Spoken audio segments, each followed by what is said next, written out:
días, un gusto recibirles en esta mañana informativa de TV Ciudad y recibido también a Junio y a nuestro compañero José Mar. Arrancó Junio. ¿Qué tal, Pilar? Anda? Bienvenido. Muchas gracias, muchas gracias. No estuve aquí presente, pero la estuve viendo muy bien estos 2 días. Bueno. Gracias, ya estamos recuperados. Un necesidad? pequeño broncoespasmo. Me atacó como a los niños, ¿vio? Lo que pasa es que hay que cuidarse con estos cambios de temperatura, Sí. que ahora, por ejemplo, usted ya nos va a decir la temperatura, pero digo, las temperaturas que han bajado de 4 grados a 15, a 20, entonces Claro. eso, si no se toman las precauciones del caso, Totalmente. Y si lo agarra de provocan cuerpito eso, a los gentil. niños les provoca eso. La gente joven es así, ¿No? es lo que tiene. Bueno, 15 grados la temperatura a esta hora en Montevideo y ya vamos a ver qué dice el pronóstico de Inumet, ¿le parece? Porque el Instituto Uruguayo de Meteorología tenía previsto para hoy una mínima de 11 grados y la máxima será de 19 con cielo nuboso y algo nuboso. ¿Qué pasará el viernes? Sin previsión de lluvias, viernes 2, el cielo estará algo nuboso, 10 y 22 subiendo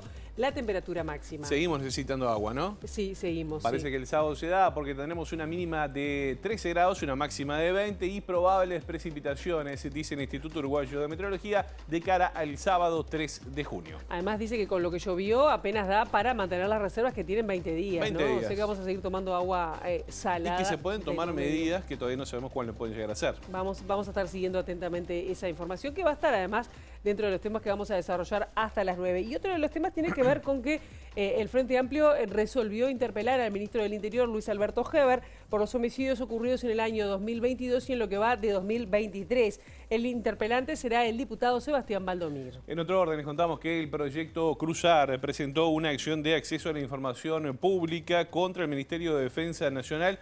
Esto en procura de obtener un documento elaborado por los generales Carlos Díaz y Pedro Barneix en el 2005 que puede contener información sobre el destino de los desaparecidos. Finalmente está llegando ya al Parlamento el pedido de desafuero del senador Gustavo Penades. El Partido Nacional lo votará rápidamente, según anunció al resto de los coordinadores de la bancada. Además, el directorio nacionalista va a analizar el caso el próximo lunes y pasará a la Comisión de Ética, donde, bueno, seguramente la suspensión de la calidad de blanco del senador está sobre la mesa. Muy bien, otros temas que se destacan por estas horas tienen que ver con que la Intendencia de Montevideo va a comenzar a fiscalizar los escapes ruidosos para regularizarlos, ¿no? Las personas que sean observadas van a tener varios días hábiles para poder justamente regularizar la situación antes de recibir una sanción económica. Estamos hablando de ruidos molestos. Exacto. Y también vamos a estar hablando de qué pasa con el comercio en el litoral del país, con esa diferencia cambiaria con Argentina y de candidaturas. Por supuesto, de esos temas vamos a estar hablando esta mañana, después de las 8:30, nuestra entrevista central con el intendente de Salto, Andrés Lima. Y ahora vamos a abrir la ventana hacia las calles de Montevideo para saber, con los datos del Centro de Gestión de Movilidad, por dónde circular en Montevideo, @IMTránsito, @MBD Transporte, para seguir minuto a minuto estas novedades en las redes sociales. Ojo ahí, camión parado a la salida del Trócoli. Ahí tenían las redes sociales que decía Pilar. Bueno, les contamos que Juan José Aguiar, entre Esmeralda y Yacar, estará cortado desde desde hoy hasta el 14 de junio por tareas de saneamiento. También Inca, entre Nueva Palmira y Ocuar, cortado desde hoy y hasta el 9, también por tareas de saneamiento. Hasta las 4 de la tarde va a estar cortado Maldonado entre Yaro y Frugoni por trabajos de hormigonado, y Andes entre Canelones y Soriano hasta las 2 de la tarde. Carlos María Mayolo entre Julio María Sosa y Benito Nardone, cortado hasta las 5:30 de la tarde por tareas de hormigonado, al tiempo que Alberto Zunfeld entre Luis Clusó Mortet y Flamarión. ¿La tiene esa? No. Yo tampoco. De 8 a 12:30 por tareas de OCE. Me suena a Malvin. Póngale. ¿No? Sí. Vamos con dos más. Michigan entre Andrés Gómez y Enrique Legrán hasta las 5 de la tarde, por trabajos de UTE. Y Carlitos Roldán entre Cufré y Juan Polié hasta las 6 de la tarde. Qué lindo, qué simpático. Uno descubre calles. Sí, claro, está bueno esto. Recorriendo. ¿Dónde vive? No, en Carlitos Roldán. Mirá qué confianza. Está muy bien. Bueno, vamos a comenzar el desarrollo de la información. Lo decíamos en el arranque de esta primera edición de MBD Noticias. El Frente Amplio va a interpelar al ministro del Interior, Luis Alberto Heber, por los homicidios ocurridos en 2022 y también en lo que va de este 2023. El miembro interpelante es el diputado Sebastián Valdomir del Movimiento de Participación Popular. Venimos siguiendo con mucha preocupación la situación de los homicidios en el país. El año pasado, 2022, cerró con un 25% más de homicidios que en el 2021. Los primeros 3 meses del 2023, que son los últimos datos que puso a disponibilidad el Ministerio del Interior, muestran una muy leve baja, pero una tendencia en la cual hoy, 150 días del año, vamos 148 homicidios. Estamos hablando de casi una muerte violenta por día. Y en definitiva, los planes y las medidas que se venían tomando desde el año pasado no dejan de aterrizar en los territorios, no dejan de resolver ninguna de las principales preocupaciones que tiene la población en materia de inseguridad. Las medidas que se han tomado del Ministerio del Interior no están siendo suficientes para llevarle tranquilidad a la población y para bajar un poco la ocurrencia sistemática de muertes violentas y homicidios, ¿verdad? Ayer el ministro dio una conferencia de prensa diciendo que, bueno, que iba a tratar de agotar los esfuerzos para resolver el homicidio en el supermercado al trabajador el día lunes, pero bueno, muchos otros trabajadores también han perdido la vida en lo que va del año y el ministro no hace una conferencia de prensa específicamente para decir que va a tratar de resolverlo. Recordemos que en el Uruguay del 100% de homicidios solamente se aclaran o se resuelven la mitad. Bueno, y a propósito de este tema, el diputado de Cabildo Abierto, Álvaro Perrone, manifestó su preocupación por los homicidios ocurridos en los últimos días. Sí, dijo además que la imagen del Ministerio del Interior se verá afectada mientras no haya cambios sustanciales en esta temática. Sean 100, sea 1, a nosotros nos causa la misma preocupación. Tenemos que seguir trabajando, nosotros estamos reclamando mayor presencia policial a través de comisaría, mayor dotación de personal. El Ministerio del Interior tiene un problema importante con las certificaciones médicas. Nosotros venimos de estudiar ese tema en la reforma de la Seguridad Social.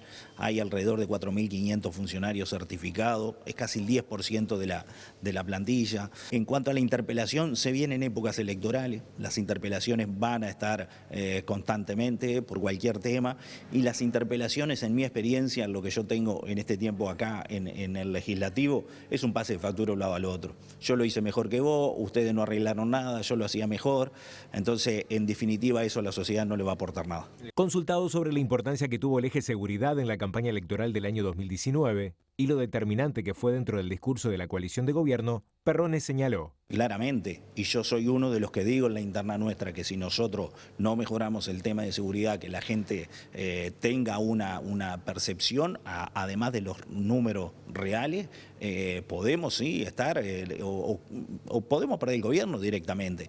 Entonces, bueno, es un tema que tenemos que atacar. Y seguimos en tema porque a todo esto el secretario de Presidencia Álvaro Delgado entiende que las críticas del Frente Amplio a la gestión en materia de seguridad son un contrasentido. Sí, además dijo que mejoraron todos los indicadores en esta materia. Veníamos de una situación desastrosa en materia de suba de todos los delitos. Bueno, todos los delitos están bajando y bajaron considerablemente. Algunos más, algunos menos, más allá de hechos puntuales que son absolutamente lamentables, pero el Ministerio del Interior está profundizando su política vinculada a la seguridad pública para darle garantía a la gente. Así que, a ver, que el Frente Amplio interpele por seguridad pública, tiene todo el derecho a hacerlo. A veces parece un contrasentido, viniendo después de 15 años de la gestión de los ministros anteriores. Hubieron bajas notorias en estos 3 años de las rapiñas, hubieron bajas notorias de los hurtos, hubieron bajas notorias del abigeato, hubieron bajas pero menores con respecto al resto de los delitos, con respecto a los homicidios, y en eso se está trabajando, es prioridad absoluta del Presidente de la República, del Ministro del Interior y del Gobierno todo. Hugo Delgado. Bueno, OCE informó que a pesar de las lluvias de los últimos días, quedan unos 20 días, como decíamos en el arranque de este informativo, de reservas de agua potable. Además, hay preocupación por la calidad de aguas abajo, ya que aumentaron los niveles de cloruro y sodio y además esto podría complejizar la mezcla para potabilizar. Sí, esto fue manifestado en la reunión del Centro Coordinador de Emergencias, donde, bueno, se analizó la situación y se están buscando medidas para, bueno, o acciones para ver cómo se puede seguir avanzando en el tema. OCE informó que las lluvias del fin de semana lograron detener, digamos, esa baja fuerte que se estaba dando en Paso Severino, incluso que ganamos algunos metros cúbicos en estos días. No obstante eso, si la situación permanece incambiada, habría reservas para 20 días más, o sea, una situación muy parecida a la que teníamos hace 2 semanas con el informe anterior. También es importante poder sostener, según nos informaba OCE, poder sostener los resultados en términos de calidad de agua dentro de los parámetros del Ministerio de Salud Pública, y allí es muy crítico la calidad del agua de aguas abajo, porque recordemos, están haciendo una mezcla entre aguas abajo y aguas arriba, y bueno, también han detectado en estos días algún incremento en lo que tiene que ver con cloruros y sodio de la toma de aguas abajo, lo que puede también complejizar los términos de mezcla. Hoy teníamos una relación, digamos, en estos días anteriores de un 70-30 de aguas abajo y aguas arriba. Eso puede implicar que estos niveles de cloro y sodio, que tengamos que tomar más agua de aguas arriba para poder sostener los niveles del Ministerio de Salud Pública. OCE también informó que un pozo analizado en el Hospital Militar podría servir para abastecer el centro de salud. También se mostró preocupación por la detección de unos 26 puntos relacionados a la atención en salud que necesitan agua potable, de los cuales hasta el momento están pudiendo atender a unos 10, principalmente hospitales. A su vez, a través del teléfono 092-250-260, que recibe denuncias de pérdidas de agua en veredas o la vía pública, OCE pudo procesar la mitad de los reportes y el 10% de las fugas, que representa unas 326, ya fueron reparadas. A propósito de la crisis hídrica, el PIT-CNT realizó ayer una marcha por el centro de Montevideo en defensa del agua, que culminó con una oratoria frente a la Torre Ejecutiva. Sí, exactamente. Federico Kramerman, presidente de la Federación de Funcionarios de OCE, reclamó que el gobierno diga con claridad a la población los parámetros que surgen de la medición de la calidad de agua de OCE e informe que las lluvias pasadas fueron totalmente insuficientes. Para dar tranquilidad a la gente, lo primero que tienen que hacer es informar, ser transparente, decirle a la gente lo que nosotros sabemos, que la OCE todos los días mide la calidad del agua, mide todos los parámetros, como hacían en la pandemia, que nos decían los enfermos, los muertos, los hospitales, las camas que quedaban, lo pueden hacer día por día. ¿Por qué no salen por la televisión a darnos tranquilidad? Porque no pueden. No van a dar tranquilidad nunca, porque la peor crisis hídrica del país encontró a una OCE desarmada, a una OCE que no está en capacidad de hacer frente a una situación como la que estamos viviendo. ¿Por qué? Porque llevamos años de recorte de inversión, porque nadie invirtió en la infraestructura necesaria para que hubiera más agua para sostener la crisis. Y sobre todo, porque en la OCE lo que faltan son trabajadores. Desde el 2018 hasta hoy no entró más nadie a la OCE, y somos 1000 trabajadores menos en una empresa de 3000 y poco. Y lo otro que hay que decir, el agua está saliendo salada porque la estamos mezclando. La estamos mezclando con la poca agua dulce que queda. El problema es que cada vez queda menos. El Poder Ejecutivo anunció que está, a partir de esta medianoche, es decir, ya está rigiendo, el gasoil bajó 4 pesos y la nafta lo hizo 2 pesos. Efectivamente, el director por el Frente Amplio en ANCAP, Vicente Iglesias, consideró que esto debió hacerse antes y que la baja de la nafta debería ser mayor. El gobierno anunció una rebaja en el precio de los combustibles que entrará en vigencia a partir de la hora cero del 1 de junio. Implican 4 pesos menos el litro de gasoil, cuyo valor máximo será de 52,9 pesos por litro. El precio de la nafta se reducirá en 2 pesos, situándose en 69,8, y el precio del supergas se mantendrá. Desde el Poder Ejecutivo sostuvieron que la baja tiene lugar luego de la reducción registrada el último mes en los precios de paridad de importación tras varios meses de relativa estabilidad. Si bien el representante del Frente Amplio en el directorio de ANCAP, Vicente Iglesias, destacó la rebaja, sostuvo a MBD Noticias que se debería haber concretado desde hace meses atrás. Además, consideró extraño que bajara más el precio del gasoil que el de la nafta, teniendo en cuenta que el costo internacional del crudo ha bajado los últimos meses, impactando en ambos combustibles.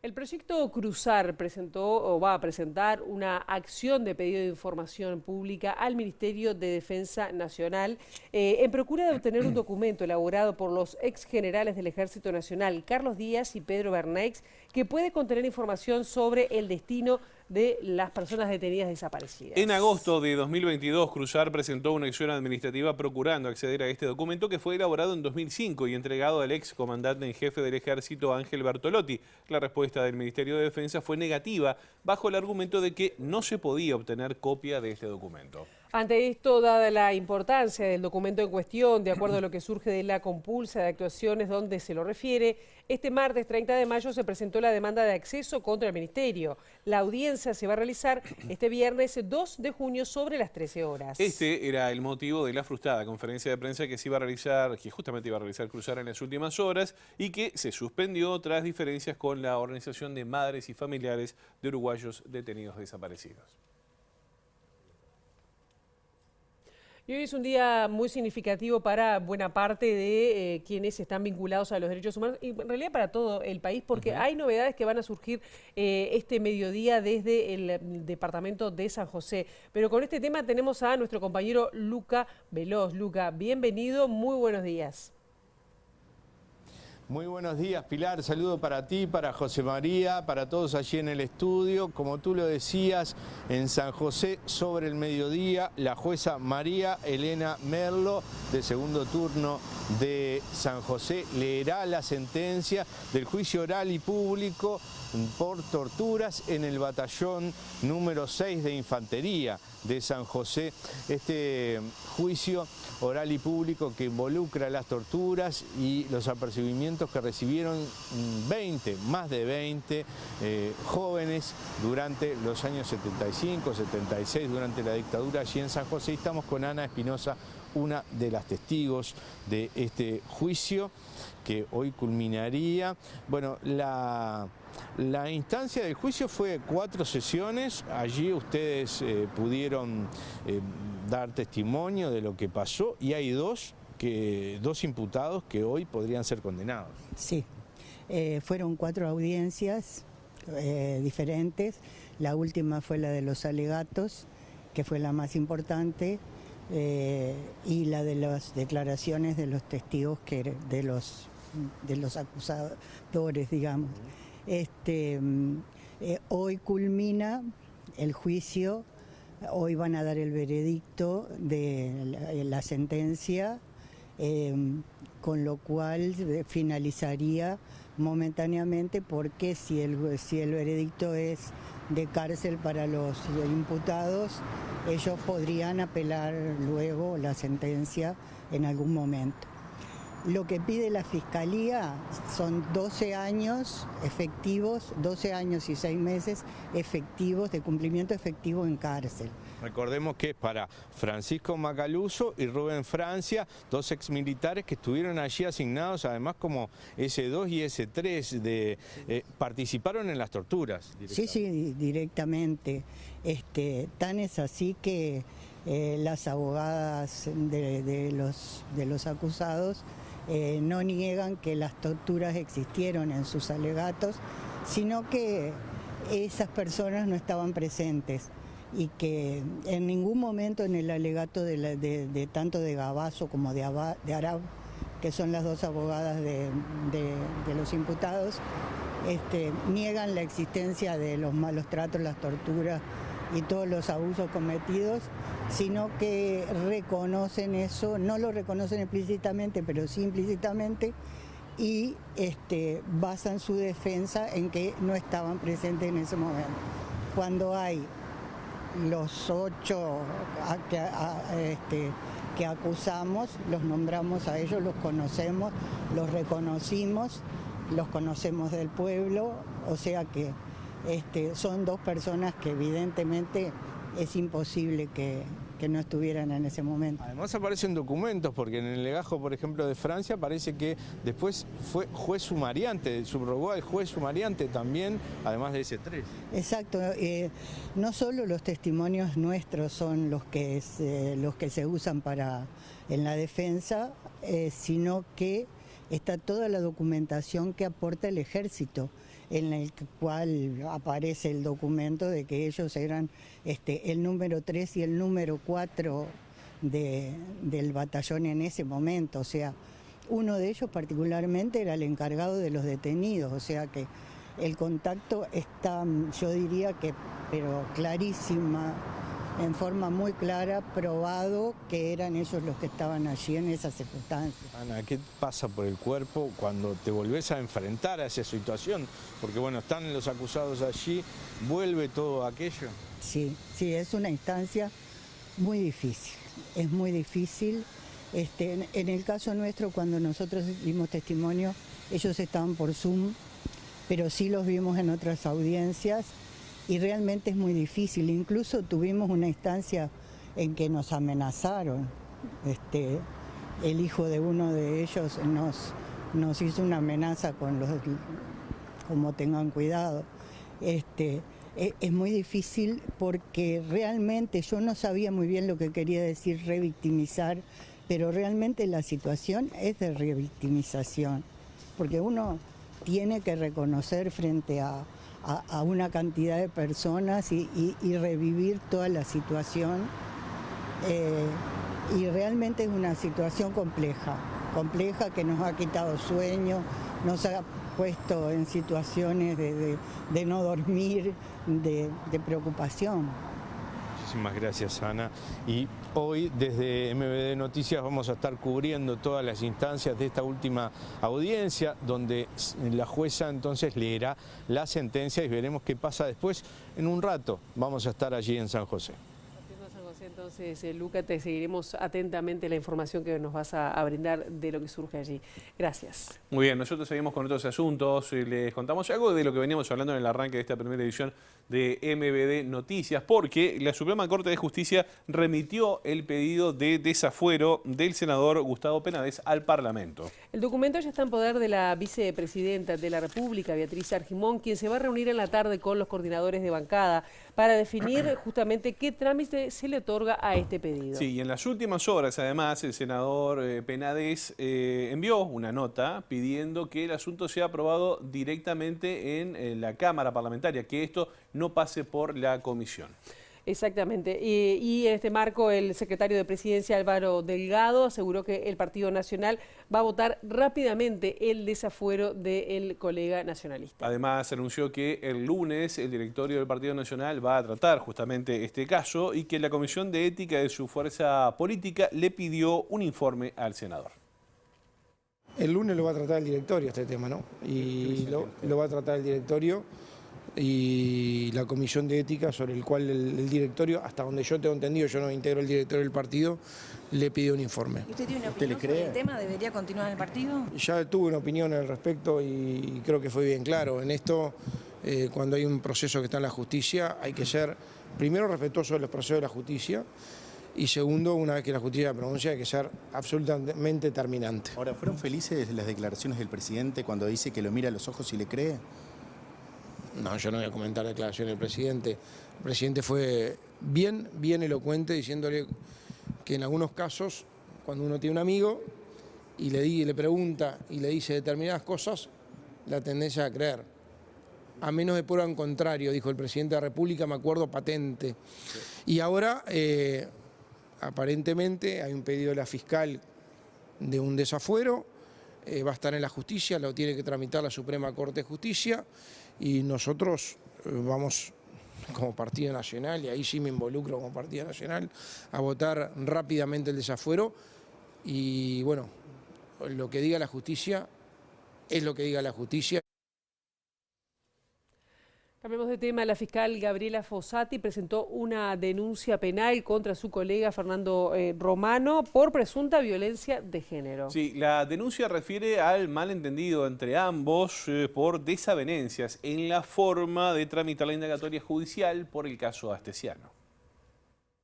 Según informó el observador, la fiscal Fossati presentó la denuncia ante la Fiscalía de Delitos Sexuales, Violencia Doméstica y Violencia Basada en Género, al considerarse como víctima del incidente que tuvo lugar en su despacho de la Fiscalía.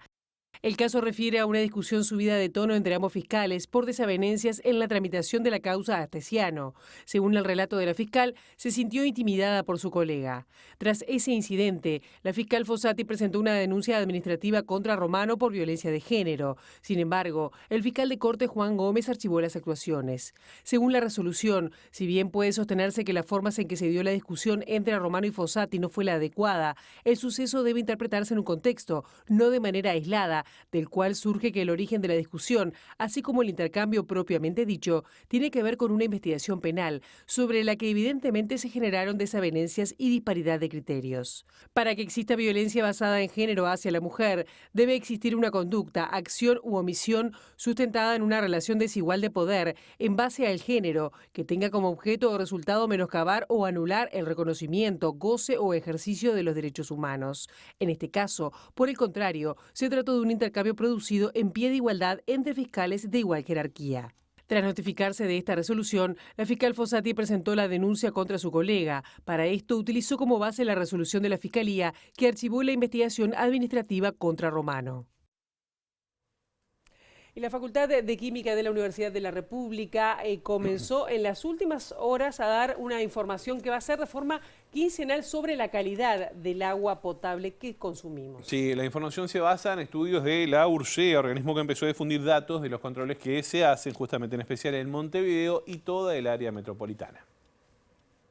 Pueden verse algunos incumplimientos que la URCE mismo ya ha observado, que está haciendo el monitoreo, porque todo proceso, por supuesto, no es infalible, de ahí la necesidad de monitorear su desempeño y detectar posibles incumplimientos y excesos a los valores máximos permitidos para poder corregir la situación. En este momento estamos en una situación aguda, con lo cual lo que se hace es intensificar los análisis que ya se venían realizando, pero sin duda esto abre toda una perspectiva de lo que es el estudio de los diferentes cursos de agua potable, los recursos hídricos del país. La universidad ha hecho una presentación ahora, rendición de cuentas, justamente para crear proyectos para estudiar los recursos hídricos, en el entendido de que se va muchísimo de lo que es la producción nacional, además de la vida.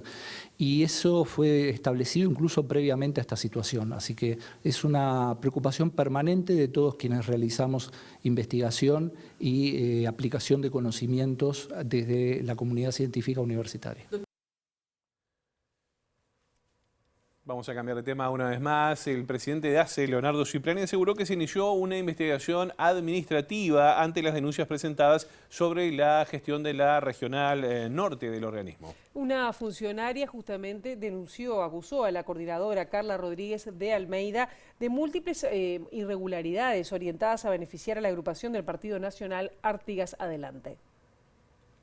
En ACE, en el momento que ingresamos en el directorio, cada vez que surgen este tipo de hechos, son estudiados no en las localidades como se hacían antes, sino a nivel de ACE central, ¿verdad? Porque, o sea que se maneja para no tener ningún tipo de interferencias en la zona. Y bueno, y eso está siendo estudiado. Y por la serie de irregularidades que después se denuncian, y sobre todo y específicamente porque hay una funcionaria que también en algún medio de prensa hizo algún tipo de declaración, digo, hoy en el directorio resolvimos, hace un rato, comenzamos una investigación administrativa, encomendamos a la Gerencia General el comenzar una investigación administrativa para ver ese tipo de hechos, a ver en qué tal. Esa es la situación objetiva de hoy. Bien, pero ¿a quién se está investigando concretamente? Porque se apuntaba hacia la coordinadora de la subregional norte. Claro, ¿Es a ella que se está...? Acá surgen una cantidad de hechos, o sea que hay que estudiarlos absolutamente todo. Surge también a ver si había un tema de pediatras que también aparentemente no cumplían la carga horaria. Unos pediatras que están hace 10 años trabajando ahí en esa región. Digo, tenemos que tener los datos bien claros y bien objetivos a ver por qué es esta situación. Bueno, y como dijimos, íbamos a hablar de lo que tiene que ver con el comercio litoral, de la afectación que está siendo en esa zona del país, la diferencia cambiaria con Argentina. Exactamente, que afecta, bueno, a muchos de los comerciantes del litoral del país. Si bien se anunciaron medidas por parte del gobierno, algunos jerarcas consideran que son insuficientes. Bueno, de eso en un ratito, y también de candidaturas, como decía Pilar más temprano, en el Frente Amplio, vamos a estar hablando con el intendente de Salto, Andrés Lima, que no va a estar acá con nosotros, vamos a estar hablando con él vía Zoom, porque lamentablemente no llega, pero vamos a tener el contacto de todas maneras. Y también tenemos columna cultural en un rato. Exactamente, vamos a estar recibiendo a nuestro compañero Eduardo Delgado. Pausa y venimos. Dale.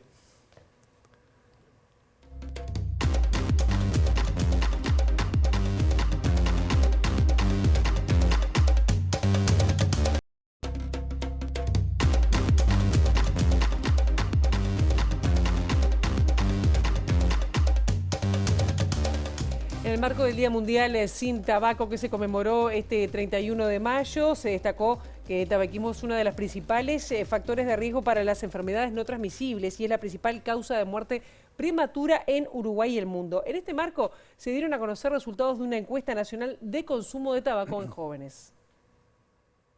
8 de cada 10, 80% de estos jóvenes escolarizados vieron en televisión, videos, películas en los últimos 30 días el consumo de tabaco, que sabemos que esto actúa como una forma de promoción del consumo.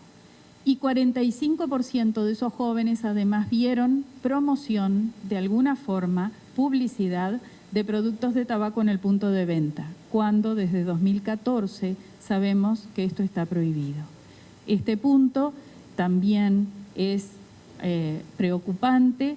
Existe un acuerdo, se firmó recientemente un acuerdo de los ministros de Salud de Mercosur con respecto a tomar acciones conjuntas para evitar la exposición, la presencia de productos de tabaco en televisión, videos, películas, etc. Por otro lado, las advertencias sanitarias de los productos de cigarrillos. El 84% de los fumadores vieron en los últimos 30 días las advertencias y casi un cuarto de ellos pensaron en dejar de fumar como consecuencia de ese mensaje. Ponemos ahí las imágenes que estaban en ese momento vigentes al momento de la encuesta. También los no fumadores vieron estas advertencias y pensaron en no comenzar como consecuencia de las advertencias.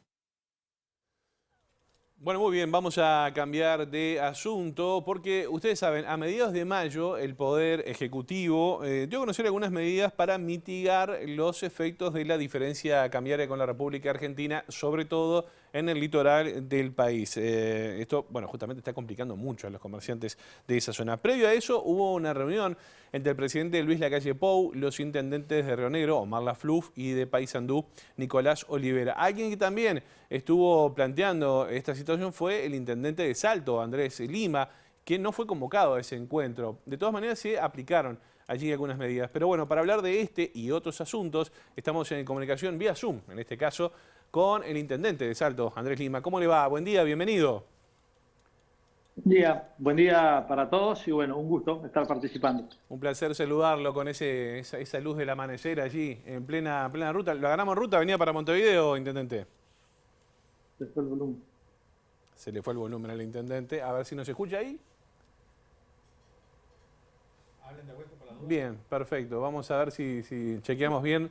Retomamos el contacto con... Ahí está, ¿lo escucha? Estoy aquí. Bien, perfecto. Bueno, Lima, ¿cómo es la situación en el litoral después de estas medidas que se aplicaron allí por parte del Poder Ejecutivo? Hoy, 1 de junio, comienzan a aplicarse, creo que de las medidas que anunció el gobierno, la única que entendemos que va a la cuestión central, que es la diferencia de precios. Hoy, 1 de junio, comienza a aplicarse la medida del 39% del descuento a los combustibles, lo que va a determinar de que a partir de la jornada de hoy, la nafta premium, aquí en esta región del país, en el litoral, se va a poder adquirir a 44 pesos y la nafta super a 43. Esa es la única medida que nosotros vemos que va sobre el eje central de la problemática que hay en frontera.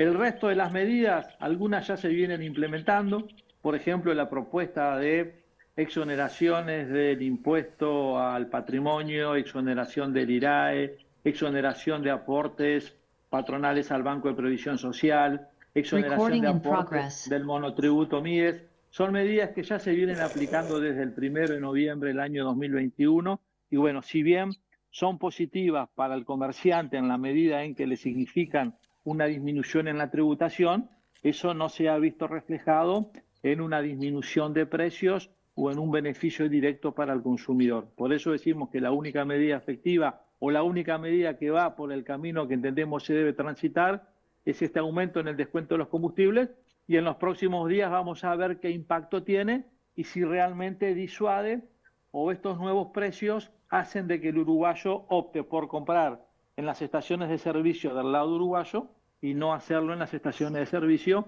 de la provincia o de las ciudades de la provincia de Entre Ríos costeras o que tienen frente al río Uruguay. Claro, ¿y qué está haciendo la Intendencia de Salto para mitigar de alguna manera los efectos de esta diferencia cambiaria? ¿Qué dicen los comerciantes respecto a cómo se está abordando desde la comuna?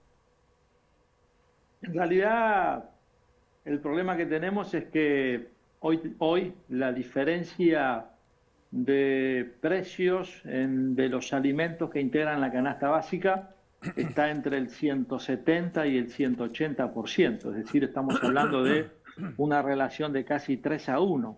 Para tener idea, con lo que en Salto se compra, o en Salto, en Paysandú, en Río Negro se compra 1 litro de aceite, enfrente en la ciudad de Concordia, en la ciudad de Colón, 3 litros de aceite, con el mismo importe que en la ciudad de Salto o en cualquier ciudad del litoral se compra una pasta de dientes. Del lado argentino se pueden comprar hasta 5 pastas de dientes por el mismo precio. Entonces, bueno, eso es lo que hace tan atractivo.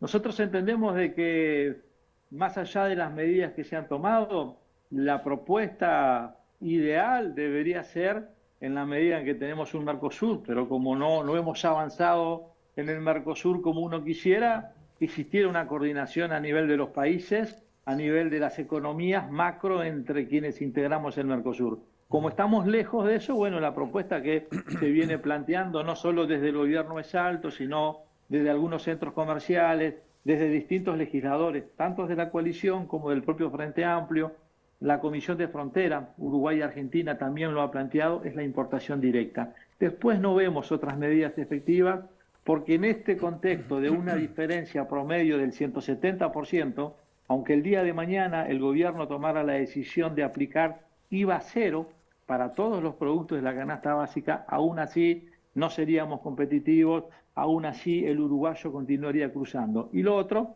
es que el tema hoy ya no es solamente una problemática del litoral.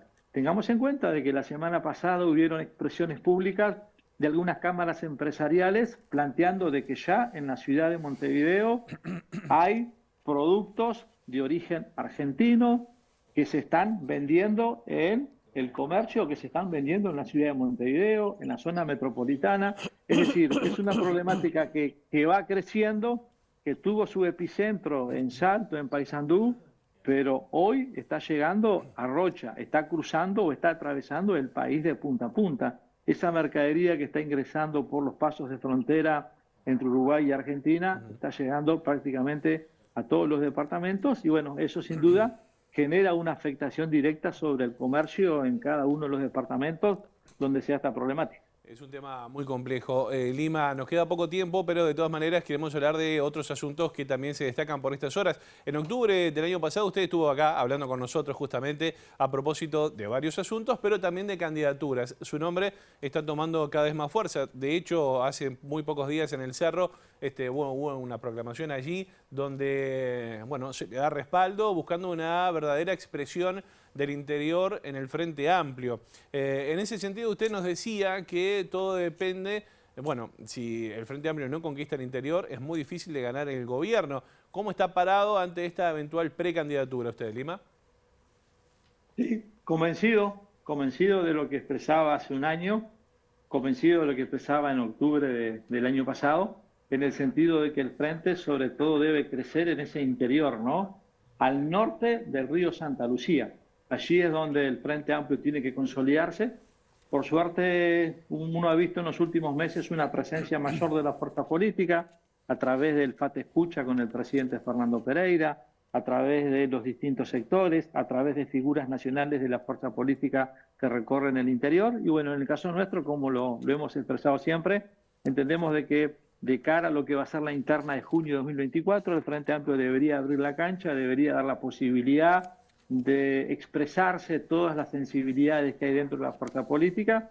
Y en ese sentido, bueno, así como Yamandú, Orsi, Carolina Cose, Mario Vergara, en el caso nuestro, desde el interior, estamos en condiciones también de aportar a este proceso de acumulación con el objetivo de que el Frente Amplio, primero en la interna, tenga una muy buena votación y luego en la elección de octubre de 2024 en primera vuelta y con mayoría parlamentaria llegar al gobierno. Entendemos que sí, entendemos que nuestra tarea fundamentalmente es, desde el interior, somos quienes integramos el espacio político, el ENFA, somos hombres y mujeres que vivimos en el interior, toda nuestra vida hemos vivido en el interior, conocemos el interior, sabemos cómo funciona el interior del Uruguay, sabemos de que hay un segmento de la población cada vez mayor que no es tan fidelizado como en la zona metropolitana, que va decidiendo su voto elección tras elección, y creemos que el interior debería estar representado en esta instancia tan importante para el Frente Amplio previa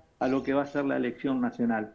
Por eso, actividades como las que se hicieron el domingo pasado, en donde estuvo el presidente del Frente Amplio, Fernando Pereira, en donde se hizo una gran convocatoria, en donde procedimos a presentar nuestro cuarto local en la ciudad de Montevideo. Tenemos uno en el Cerro, uno en La Teja, uno en la zona de El Casabó, el cuarto muy próximo a lo que es el centro de la ciudad de Montevideo. Es decir, también tenemos presencia en la zona metropolitana, pero bueno, fundamentalmente aspiramos a sumar, aspiramos a colaborar, aspiramos a que desde el interior arrimar a aquellos uruguayos que están descontentos con la coalición, que están desconformes, que no han visto reflejadas muchas de las promesas y compromisos que desde la coalición se asumió en el año 2019. Eso genera descontento. Hay que ir a buscar a esos uruguayos, traerlos a la fuerza política, traerlos al Frente Amplio, y creo que en ese terreno nos sentimos cómodos y le podemos sumar al Frente Amplio. Bien, Andrés Lima, intendente de Salto, le agradecemos estos minutos con MBD Noticias y bueno, lo esperamos en algún otro momento para hablar largo y tendido aquí en estudios. Muchísimas gracias y bueno, un fuerte abrazo para todos los montevideanos. Que tenga buena jornada. Señora, es momento de hablar de cultura, porque con este tema nos va a ilustrar nuestro compañero Eduardo Delgado. Eduardo, ¿cómo estás? Bienvenido. Pilar, Josema, muy buenos días. Y hoy vengo con un acontecimiento que está ocurriendo desde el martes que se inauguró y hasta el 11 de junio, que es la 21ª Feria del Libro Infantil y Juvenil, aquí en la Intendencia de Montevideo, con entrada libre y gratuita. Gran movida, por estas horas. Sí, además con un horario muy amplio. O sea, de lunes a viernes de 9 a 19 horas. Y los sábados y domingos de 12 a 20 horas. Entonces eso permite, que vayan escuelas, que vayan sus familias, que vayan adultos a comprar libros para niños, para adolescentes, para jóvenes. Contra horario escolar, además, ¿no? Los que entran a la 1. Exacto. Ocurre mucho que van niños que van con sus escuelas y que paralelamente después van con sus familias a recorrer esta feria. Porque ahí, además de, obviamente, poder ver y comprar decenas de libros, hay muchísimas actividades. Hay presentaciones, charlas con autores, hay también muchos talleres, hay música, hay teatro. Es muy variada la variedad de actividades. La invitación, dicen desde la Intendencia, es a experimentar la literatura desde distintas formas, espacios y formatos. Para ello es que convocan a niños, niñas y adolescentes a que se encuentren con los libros y se encuentren entre los propios niños y adolescentes con los libros presentes. Esto es para descubrir de diferentes formas la forma de leer de manera más placentera, promoviendo lo que ellos llaman diferentes vivencias literarias. Esa es la apuesta de este año. Y entre las novedades se inauguró un espacio taller, esto está en el entrepiso de la Intendencia. Allí se ofrecen todos los días una amplia gama de actividades gratuitas para las infancias. Además, este año, en coordinación con el Centro Cultural de España, se proponen actividades de formación para referentes, educadores y mediadores de lectura.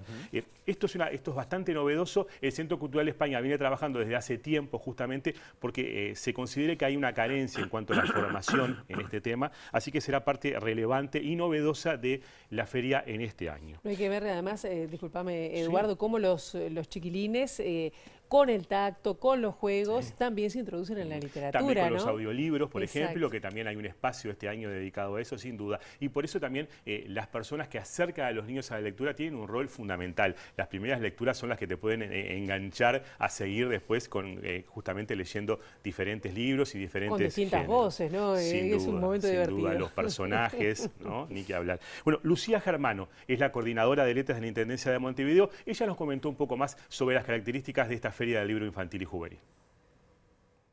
Este año la Intendencia de la Comuna de Montevideo invita a vivir la literatura en sus distintas formas, espacios y formatos.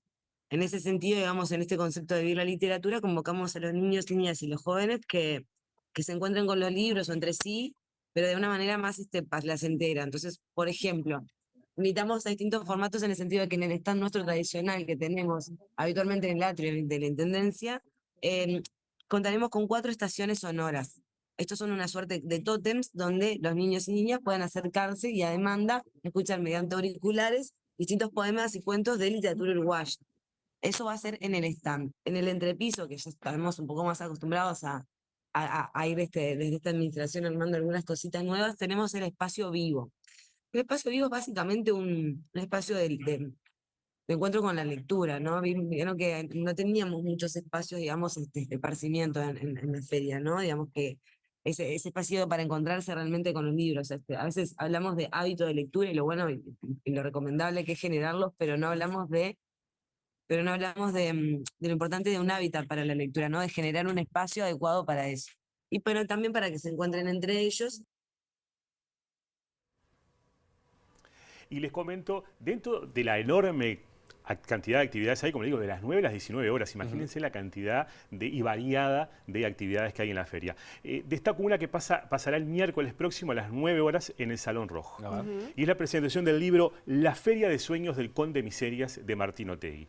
Es la novela ganadora el año pasado del premio Juan Carlos Sonetti a narrativa infantil y juvenil. ¿Qué le parece? Martín Otegui, periodista, escritor, guionista, nos comenta sobre esta novela. La Feria de Sueños del Conde Miserias es básicamente un cuento de hadas en el que los personajes intentan desafiar los estereotipos de los cuentos de hadas. Hay, por ejemplo, un príncipe democrático, una joven guerrera que es muy mal hablada y no se quiere casar por nada del mundo. Hay un dragón que se especializa en lanzar insultos, un villano que tiene niveles absurdos de maldad, pero que quizá tenga algunos motivos, tenga motivaciones para ser tan malo como es. Hay una serie de personajes que quieren ser felices comiendo perdices y finalmente descubren que no se puede ser feliz simplemente comiendo animales que rimen con ese estado de ánimo. En fin, lo que hace es explotar un montón de tópicos, de tropos comunes de los cuentos de hadas, lo hace con motivos humorísticos, pero también para demostrar que sin importar en qué época se desarrollen las historias o realmente de qué se tratan, al final lo que importa, lo relevante es el grado de empatía que podemos sentir con los demás, incluso con el Conde Miserias, que es el villano de este libro, que es un personaje realmente muy desagradable. Es un libro para niños a partir de 8 años aproximadamente, pero algún adulto también lo puede agarrar, así que les diría que están todos invitados, niños, niñas, adultos, a la presentación en la Feria del Libro para descubrir realmente qué es la Feria de Sueños del Conde Miserias y por qué el Conde Miserias precisa soñar. Y un comentario final. El martes, como decíamos, se inauguró la feria y fue con algo muy particular, porque se reeditó Un invierno equivocado. Es la única novela, el único libro para infancias de Ida Vitale. Ida Vitale, bueno, uruguaya, poetisa uruguaya, ganadora de infinidad de premios, entre ellos el premio Cervantes, el más importante que da España a las letras, y que tiene 99 años, así que la reedición de este libro es como un momento muy especial para los uruguayos de poder este público infantil y juvenil tomar contacto con la obra de una de las escritoras contemporáneas más importantes del país. Así que bueno, la invitación a la Feria del Libro hasta el 11 de junio, acercarse, a recorrer, visitar. en la medida de lo posible, comprar un libro, porque eso no es un gasto, es una inversión en presente y en futuro. Así que bueno, esa es la invitación hecha para la Feria del Libro Infantil y Juvenil. Y estábamos comentando también que también para el público juvenil hay un streaming por YouTube a partir de las 11 de la mañana en las redes sociales de TV Ciudad, en el YouTube, en el canal de YouTube de TV Ciudad, pueden ver en vivo. Bueno, allí pasan diferentes escritores, artistas, ilustradores, allí con una banda joven de comunicadores de TV Ciudad. Así que no somos nosotros, claramente, ¿no? Banda joven, dice. Fue innecesaria la aclaración. Bueno, siempre aclarando por la duda. Experiencia acumulada. El alma juvenil, pero bueno, las cosas como son. Gracias, Eduardo. Gracias a ustedes. Muy bien. Bueno, nosotros les contamos ahora que la Intendencia de Montevideo comenzó la campaña para regularizar caños de escapes ruidosos. Sí, la directora de tránsito de la comuna, Fernanda Artagabeitia, dice que se le va a dar un lapso de 10 días para regularizar a quienes sean detenidos en primera instancia. Estamos fiscalizando los escapes ruidosos. En el marco de la estrategia Montevideo Más Verde, lo que estamos haciendo es tratar de reducir lo que es la contaminación sonora y los ruidos en la ciudad para el bien de todos y de todas, ¿no? Entonces, bueno, estamos controlando lo que es el ruido de motocicletas, automóviles, camionetas y ómnibus. Los inspectores lo que hacen es detener al vehículo, controlar el nivel de ruido y en caso que se constate que hay alguna irregularidad, se da un plazo de 10 días hábiles, se le hace una contravención, se da un plazo de 10 días hábiles y la persona debe presentarse en San José 1390, que es el servicio de inspección de tránsito, la parte de vigilancia de tránsito, para regularizar esta situación. Se hace una inspección y en caso de constatar que se subsanó esta situación, lo que se hace es retirar esa multa. Señoras, señores, ¿qué te pasó? Menos ruido en la ciudad. Sí, mucho ruido y pocas nueces. Bueno, así las cosas. Nosotros hasta acá llegamos con la primera edición de MB Noticias, pero quédese en la pantalla de TV Ciudad porque en minutos arranca Ciudad Viva. La actualización informativa de 13:30 con Rosina Mallarini a las 19 y luego volvemos nosotros a las 8 en punto de la mañana con las primeras noticias de TV Ciudad. Los estaremos esperando. Que pasen bien.